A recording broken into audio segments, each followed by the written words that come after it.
bonsoir tout le monde.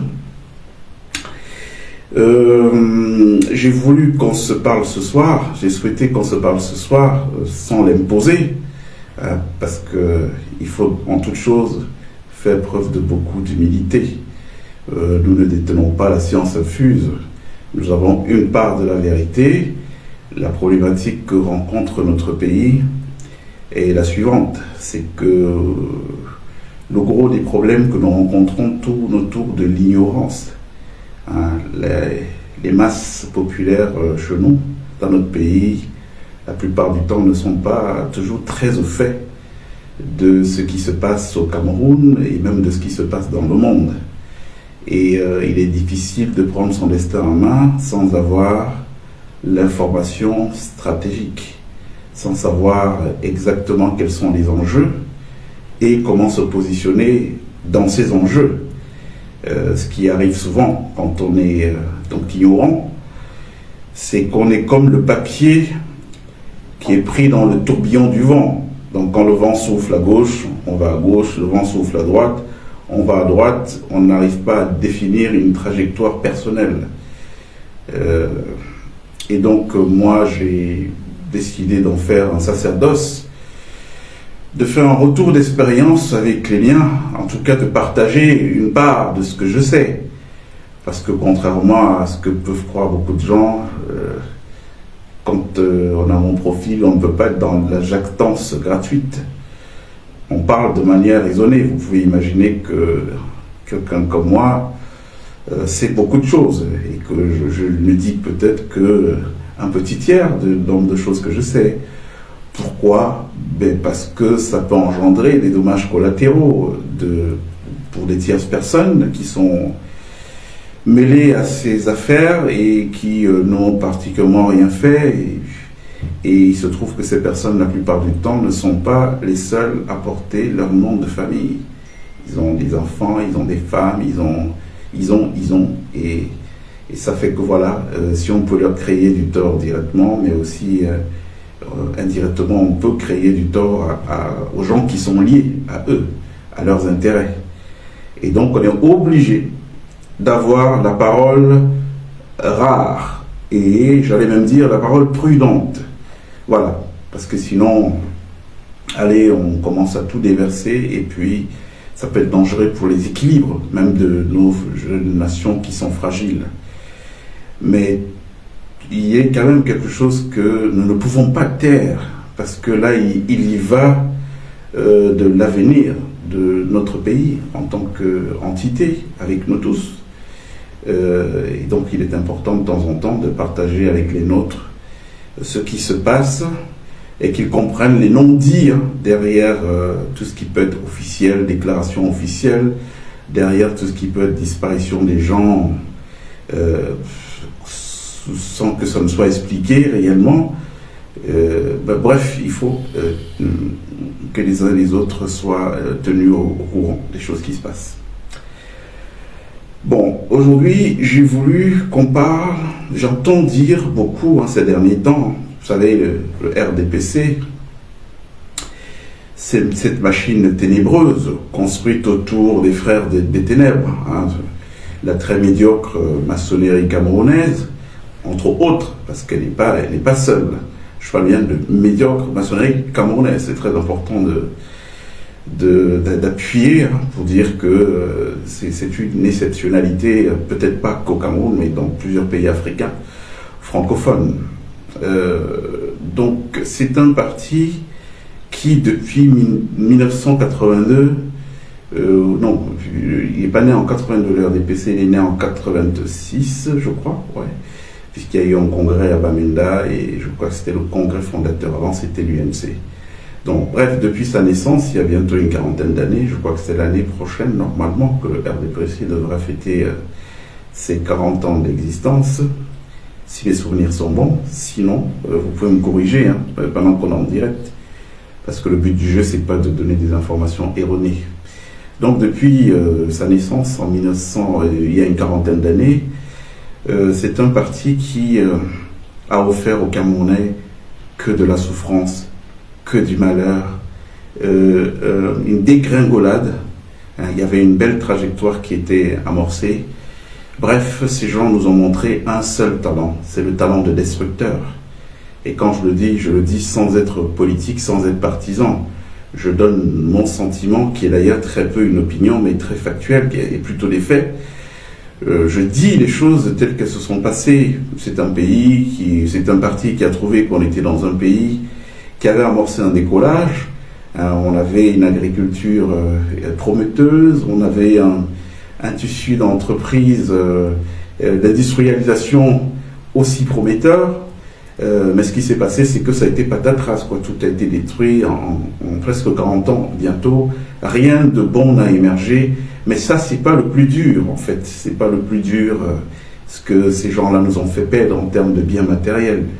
Le plus dur, c'est le côté immatériel. C'est-à-dire que ces gens ont détruit un pays complètement.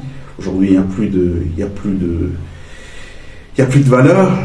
Hein, je ne vous en sais rien. Pour rencontrer des jeunes aujourd'hui qui peuvent inspirer un certain espoir, il faut marcher longtemps au Cameroun. Et ce n'est pas de la faute spécialement de cette jeunesse, parce qu'elle a suivi quoi? Elle a suivi le chemin qui lui a été montré par ces gens-là.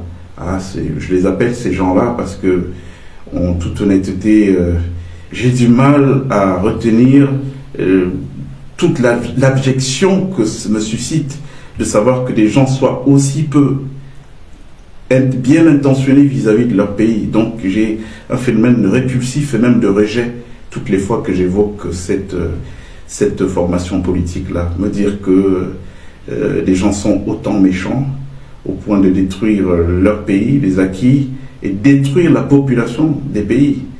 On va parler dans un second temps de cette sortie du commissaire Ebene depuis presque un mois bientôt, et puis j'aurai peut-être d'autres choses à dire là-dessus. Donc pour l'instant on reste sur le RDPC. Donc pourquoi j'ai commencé par le RDPC? Parce que j'entends Irangen ces jours-ci, ils sont en mode oui, à défaut du président Biya, il pourrait peut-être aller se reposer, mais le RDPC peut présenter un autre candidat et tout. Mais je dis, mais c'est de la blague.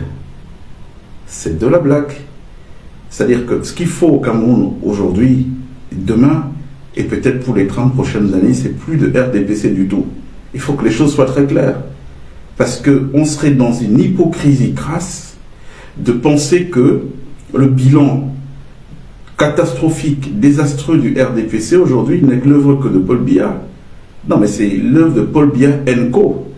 Tous les gens qu'il a nommés, qui sont ministres, qui gèrent des budgets et tout, qui étaient censés gérer une vision, un projet du Cameroun et qui sont en échec, quoi. C'est-à-dire, quand je dis en échec, c'est très simple.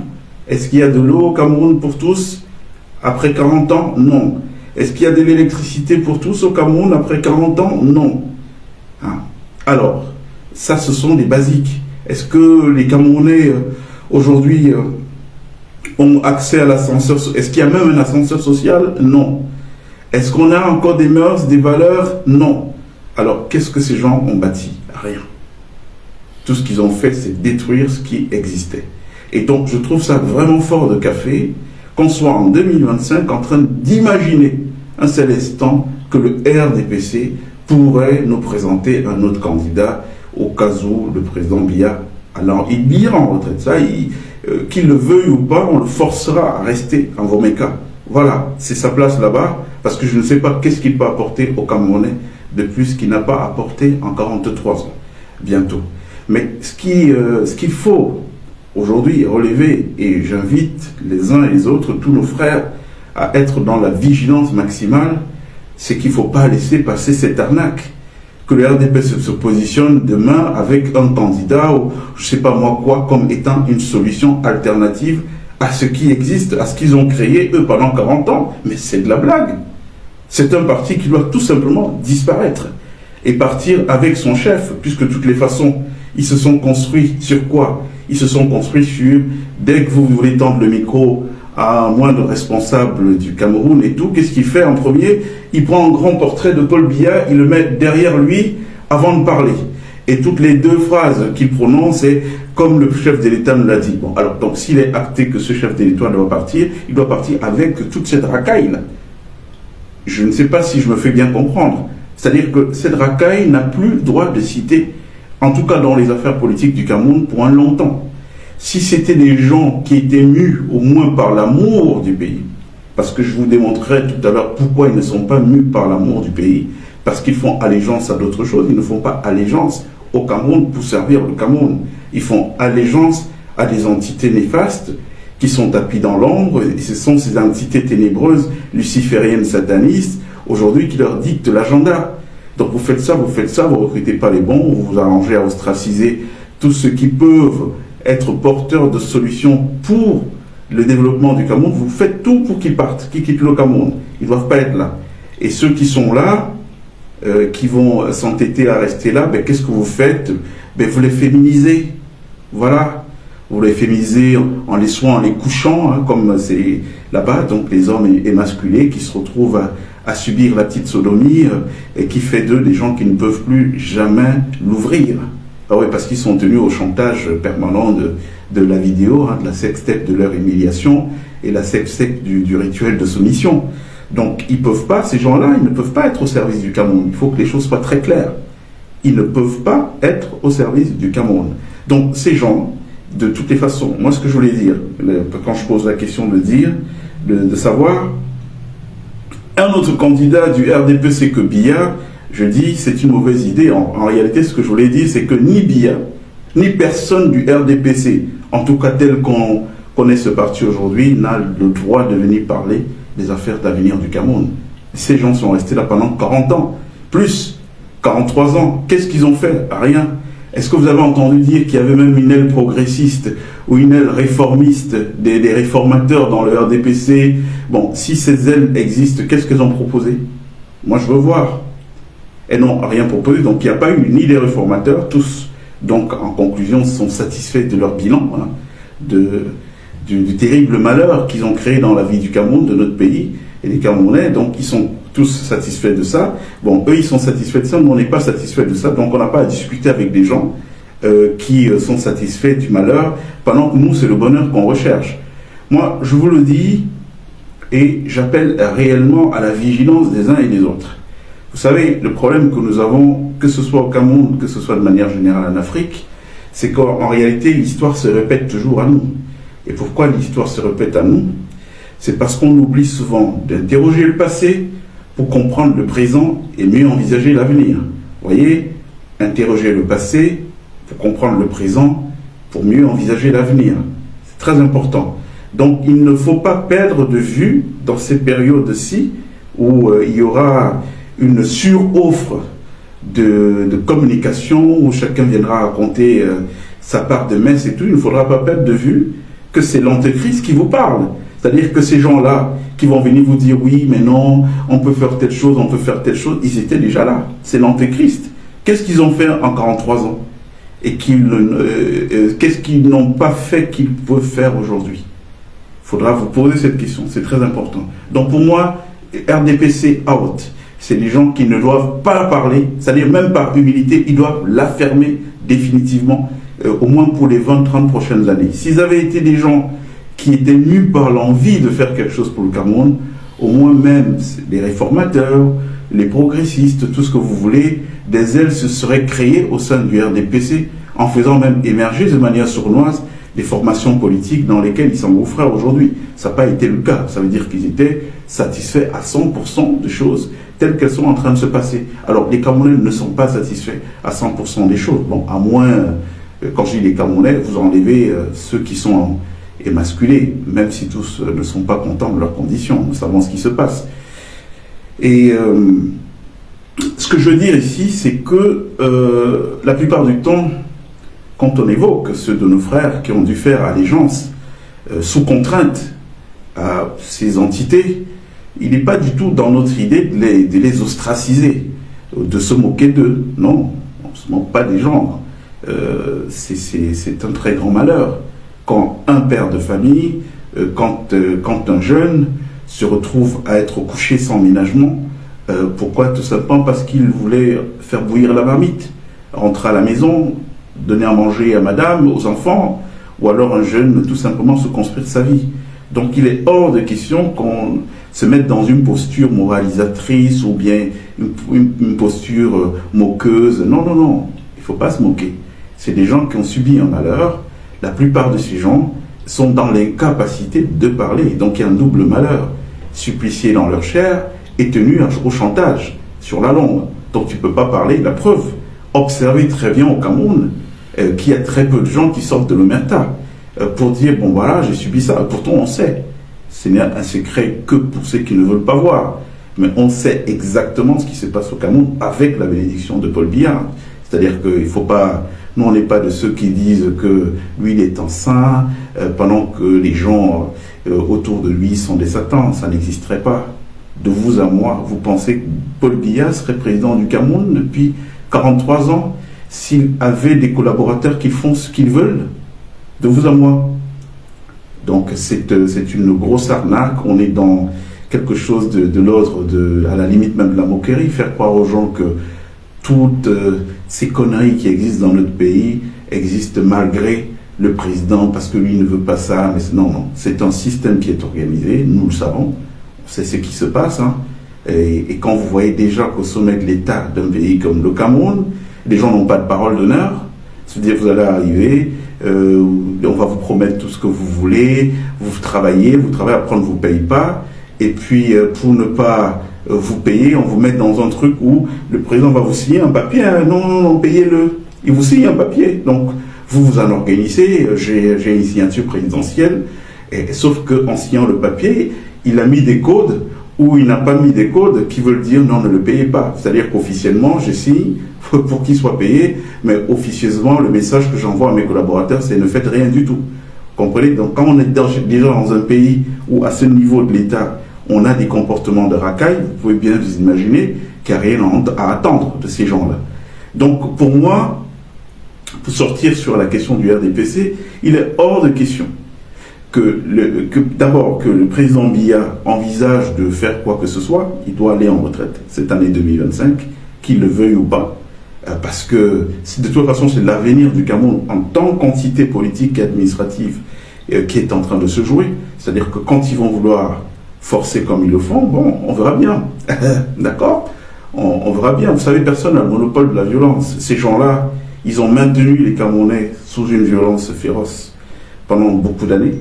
Parce que les gens voient juste cette violence visible, celle où vous allez dans un tribunal, vous avez raison, mais parce qu'on a payé un petit billet au juge, il donne raison à votre bourreau, et puis voilà, et votre bourreau vous nargue dans la vie. Mais il y a une autre violence qui est beaucoup plus sournoise. C'est celle qu'on fait subir à de nombreuses personnes et qui s'est reproduit aujourd'hui comme un mauvais cancer dans l'ensemble de la société camerounaise. Hein? Donc on a abusé du chef, le chef a abusé de son sous-chef, le sous-chef a abusé du chef de bureau qui nomme et tout, et donc on vous crée une société de malades. Voilà, des gens qui ont un problème de santé mentale. On ne peut pas être normal quand on a subi tout ça. Comprenez? Donc il y a cette violence-là à laquelle qu'ils ont imposé à de nombreux de nos citoyens, et aujourd'hui, il n'y a pas d'avenir du Cameroun sans passer par le préalable de ce que j'appellerais une thérapie de peuple. Oui, c'est-à-dire qu'il faut soigner, il faut organiser des bains spirituels, je ne sais pas moi, des libérations généraux où on va faire ressortir de nos forêts ce qui reste de vrai. Hein, parce que même là-bas, ils se sont attaqués au pouvoir traditionnel. D'où, dans un pays comme le Cameroun, aujourd'hui, vous allez voir tel ministre, tel chef traditionnel. Chef de quoi? Vous faites allégeance à des entités ténébreuses lucifériennes et vous êtes chef en Afrique. Ça n'a pas, pour moi, de sens. C'est un tout petit peu contradictoire. Mais c'est pour vous dire que ce n'est pas fait par hasard. C'est-à-dire ces gens ne se sont pas levés du jour au lendemain. On commence à dire, ah non, moi je vais prendre la chefferie. C'est un plan, c'est un projet. Il faut détruire les structures traditionnelles parce qu'elles peuvent constituer des leviers permettant de résister à tout ce qu'ils ont importé comme entité néfaste, sataniste et luciférienne dans notre pays. Donc il faut tuer tout en grugeant le gros de la population. On va prendre les chefferies et tout et tout. Donc vous voyez des choses qui sont pas du tout pas du tout productive pour notre pays. Donc, on conclut sur le RDPC, pour que vous compreniez très bien, ne vous laissez pas tromper, ne vous laissez pas embarquer dans l'histoire que le RDPC est une alternative à ce qui existe, puisque ce qui existe est une création du RDPC. Est-ce que ça satisfait les Camerounais? On sait répondre non, et un non absolu. Est-ce que ça satisfait même tous les membres du RDPC qui sont dans la machine? Nous savons que nous avons des frères dedans qui sont en souffrance. Sinon, comment voulez-vous qu'on ait toutes les informations, les choses qui se passent? On a des informations parce qu'on a des gens qui sont là, qui ont les mains liées, et ces gens-là, il faudra faire preuve d'empathie à terme pour eux, hein, ne pas être dans une chasse aux sorcières aveugle et tout. Il faudra tenir compte du fait que plusieurs de ces gens ont été pris parfois par surprise, parfois drogués avant de se retrouver dans des choses, parfois trompés tout simplement, et puis se réveillent un matin, pieds et poings liés, ils ne peuvent rien faire. La seule façon pour eux de résister, c'est qu'ils sont là, ils n'approuvent pas tout, et quand ils peuvent, ils balancent un tout petit peu pour que le système s'arrête. Donc voilà, très important de le dire. Donc, c'est pas le RDPC, ils n'ont rien à proposer aux Camerounais. Ces gens-là, je vous le dis, tant qu'ils seront dans les terres camerounaises, rien de bon ne pourra émerger du Cameroun. J'ai vu la semaine dernière comment appeler ça, une délégation soi-disant venue du Cameroun pour venir inciter la diaspora à aller investir, ils vont mettre un cadre. C'est une blague. Alors, vous voyez, comme par hasard, toutes ces choses-là viennent toujours en année électorale. Vous pensez que ça se passe comme ça? Non, il faut définir un cadre. Et ce cadre est global, avec une vraie pensée globale. Tout ce que j'ai vu là, c'est des effets de prestigitateurs et qui ne peuvent amener à rien. Je vous ai dit, il est inutile d'aller envisager quoi que ce soit au Cameroun avec un pouvoir qui a fait allégeance aux entités sataniques. Rien de positif ne peut sortir de ce pays. Il faut retenir ça. Tant que ces gens sont là. Donc si on veut commencer à être un pays normal, où quelqu'un peut prendre un crédit ici et se dire je m'en vais lancer une entreprise, en le faisant je vais participer à l'émergence d'une classe moyenne au Cameroun, il faut qu'il y ait un autre Cameroun, hein, où les gens qui dirigent ont fait allégeance à d'autres forces et pas aux forces ténébreuses auxquelles ils pensent que c'est à elles qui doivent faire allégeance et pas aux Camerounais qui leur donnent leur suffrage. Voilà, c'est ce que je voulais dire sur le RDPC. Je ne sais pas si ça a été assez clair. Bonsoir Paul Roger, bonsoir Takamgré, bonne fête de Pâques aussi, bonsoir Peggy, notre frère depuis le Congo-Brazzaville.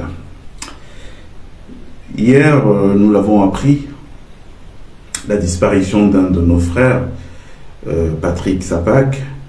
Je ne l'ai pas connu personnellement, mais je le voyais dans les médias. Et il y a une chose qui m'a attiré, frappé chez lui, c'est qu'au-delà du fait que nous sommes, nous, des initiés traditionnels qui savons voir, qui avons le troisième œil qui nous permet de détecter les gens qui sont dans la sincérité et ceux qui sont dans la fumisterie. Dès la première fois que je l'ai vu sur un plateau de télévision, j'ai senti en lui qu'il était un enfant de lumière. Attention, je ne dis pas qu'il était un saint. Ce serait déplacé de ma part parce que je ne l'ai pas connu personnellement.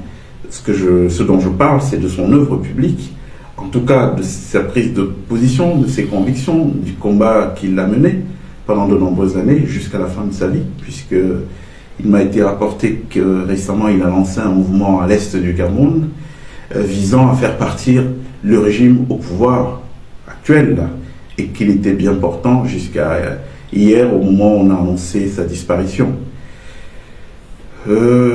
C'est toujours triste de perdre des hommes de conviction, surtout quand on a un schéma de réformer notre pays, de le restaurer. On le restaurera avec des hommes de qualité. Donc c'est pas une bonne nouvelle d'apprendre que le peu d'hommes de qualité que nous avons, enfin les peu d'hommes de qualité et de conviction que nous avons dans notre pays partent de cette manière. Encore que je serais pas loin de soupçonner une main noire derrière cette disparition.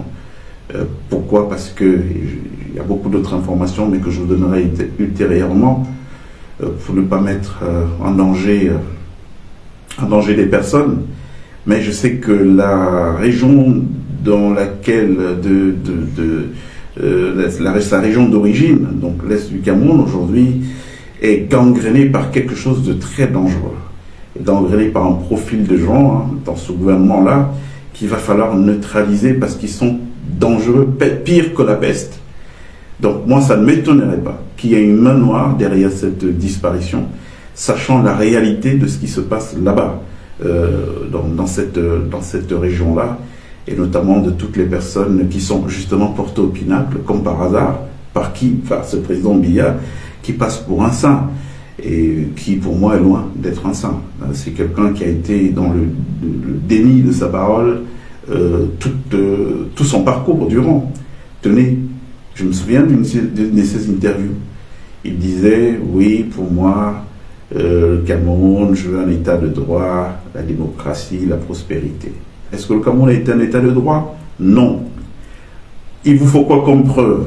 La première preuve, c'est l'homme, le président Biya lui-même. Voilà quelqu'un qui, depuis 43 ans, est au pouvoir, et il est au pouvoir en violation de notre Constitution. Oui, parce que un président de la République, en tout cas, je crois que c'est ce que dit l'article 6, ne peut pas exercer une autre fonction élective. Pourtant, depuis 43 ans, il est président du Cameroun et président du RDPC. Nous savons que les gens au comité central du RDPC sont rémunérés et tout. Donc voilà quelqu'un qui touche de l'argent, qui est payé pour être président de la République du Cameroun exclusivement, mais qui a d'autres fonctions à côté. Violation flagrante de notre Constitution. Personne ne dit rien depuis des années, en dehors du député Nietzsche qui a fait une action en justice. Évidemment, je pense qu'il a fait pour le symbole. Il savait lui-même que ça ne pouvait pas prospérer. Je vous ai dit quelle est la chaîne de commandement, sur quel ressort elle repose. Elle repose sur donc ces coucheries sataniques qui font que quel juge va se prononcer, va prononcer comment dire ça, va prononcer une sentence contre le RDPC ou contre le pouvoir en place. Il n'est pas né, ce juge. Il ne peut pas le faire. Donc je pense qu'il a fait beaucoup plus pour le symbole, mais on a là déjà quelque chose de très fort qui est une violation de la Constitution par quelqu'un qui est champion du double langage, qui a l'habitude de dire une chose et de faire son contraire. Quelqu'un qu'on présente comme étant un souverainiste, quelqu'un qu'on présente comme étant un panafricaniste, mais qui a quand même dit une fois je suis le meilleur élève de la France, et c'est les mêmes qui nous reprochent à nous de dire oui, vous êtes les gens de la France et tout, mais pourtant ils ont un président qui a dit à Mondo Vision, je suis le meilleur élève de la France, le même président qui a dit il y a quelques années à rebours, j'ai été rendre compte à Emmanuel Macron. Donc bon, voilà, donc déjà là on est disqualifié, quoi. Le Cameroun ne sera pas un état de droit avec ces gens-là, parce que la vérité c'est qu'il ne l'est pas. Donc il faut qu'on oublie ça. Voilà quelqu'un qui a promis la prospérité. Est-ce qu'on est prospère aujourd'hui? Je ne le pense pas. En tout cas, au regard de ce qui existe, moi je parle des faits. Est-ce que les Camerounais sont prospères? Non. Sur 30 millions d'habitants, il y a 1,1 million qui ont un salaire tous les mois.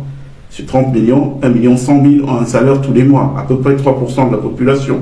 Ça veut dire que normalement, pour que le Cameroun vive bien, il faudrait en fait qu'on s'en sorte. Parce que vivre bien, c'est autre chose. Il y a le bien-être, le bien-vivre. Donc pour qu'on s'en sorte, c'est autre chose. Donc il faut que chacun de ces 1,1 million s'occupe à peu près de 29 personnes pour que le Cameroun puisse trouver un essor. Donc moi je n'appelle pas ça un pays qui est dans la prospérité. Donc c'est des gens qui sont habitués aux belles phrases, auxquelles eux-mêmes ne croient pas du tout. Et c'est des gens dont il ne faut pas perdre de vue que voilà, c'est des mythos qu'on nous a installés à la tête du Cameroun. Et quand je dis mythos, je ne suis pas du tout dans l'exagération, je vous dis les choses telles qu'elles sont. Et il faut tenir compte de ça.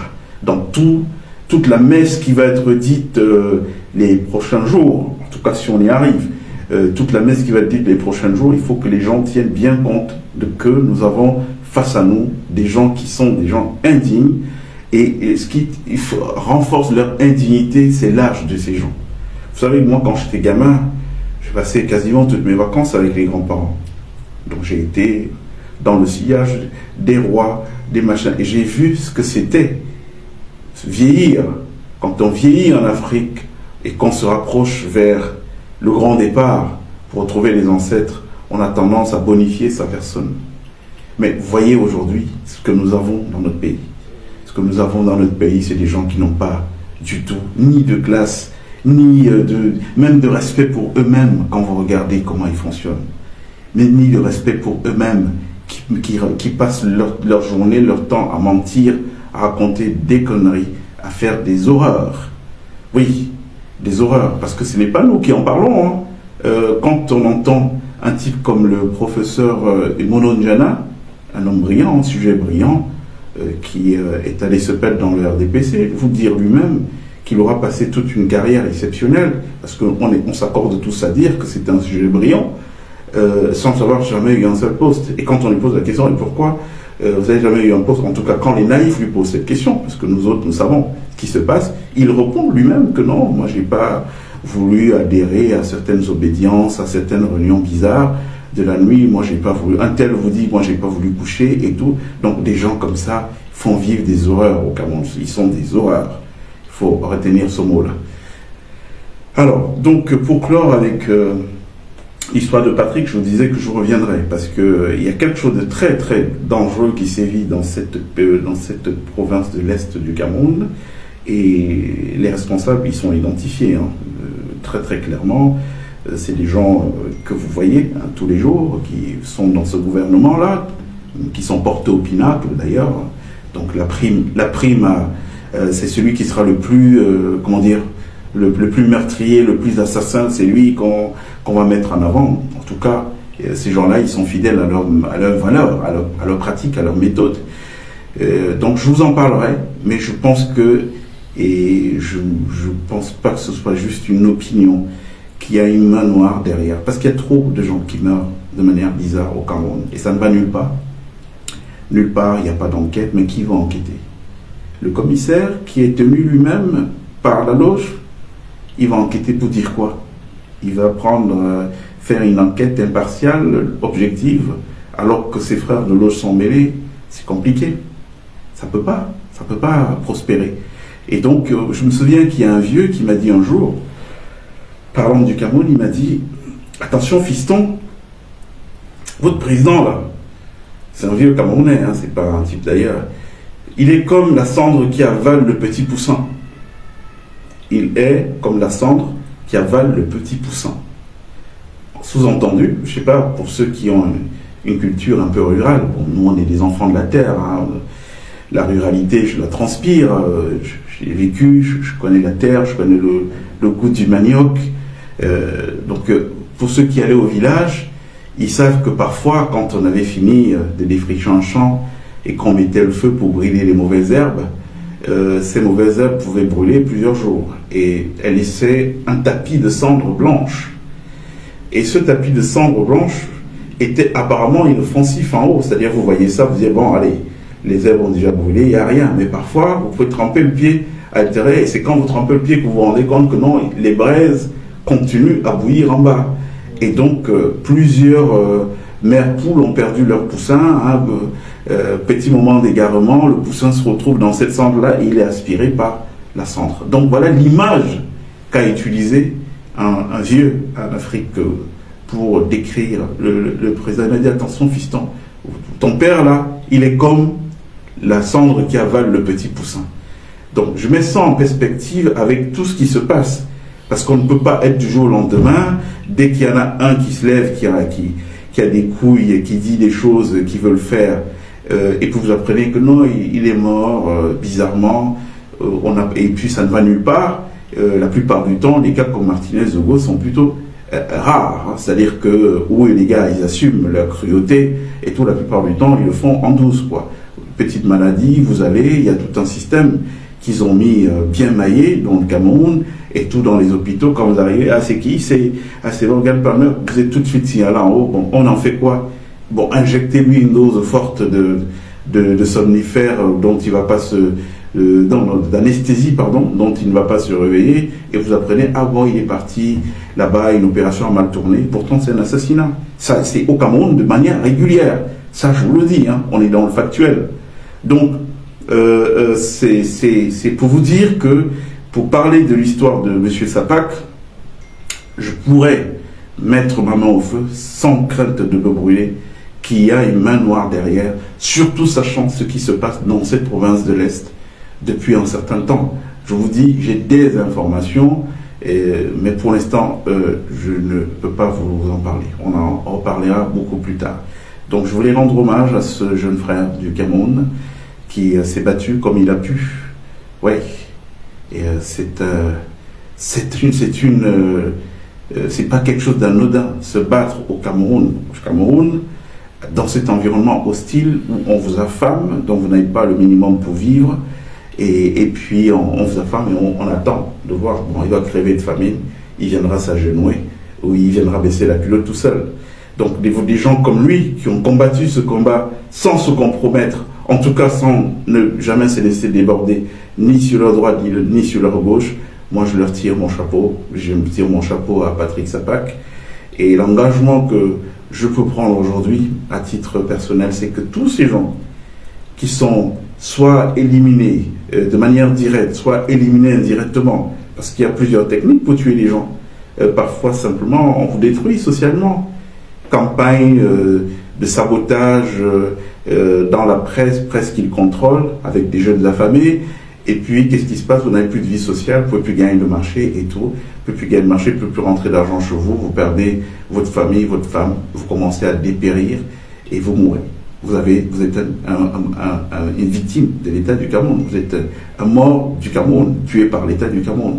Donc moi, tous ces gens-là qui ont joué un rôle, c'est des gens qui ont vocation à rentrer au panthéon des grands hommes du Cameroun le moment venu. On tient une comptabilité, ils sont répertoriés tous. Et si ça peut être une maigre consolation pour les leurs, qui les ont vus lutter parfois sans trop y croire, je voudrais qu'ils sachent que des gens comme Patrick Sapak, on ne les oubliera pas. Voilà, c'est ce que je voulais dire à son sujet ce soir.